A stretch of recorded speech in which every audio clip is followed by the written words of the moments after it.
How to download Mozilla Firefox browser on your PC. In this video, I'll show you guys a quick and easy way to download this Firefox browser.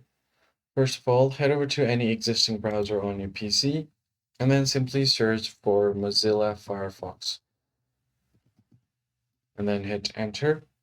Now you'll get a bunch of options. What you want to do is find the one from Softonic.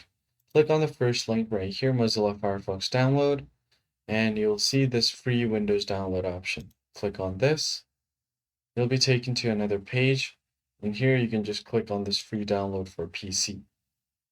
Now it will start downloading the installation file. All you have to do is go ahead and open it up. And once you open up the file, now you'll be prompted to install the application. So once you go ahead and tap on yes, now the Windows security will pop up, and then you can start installing the Firefox application.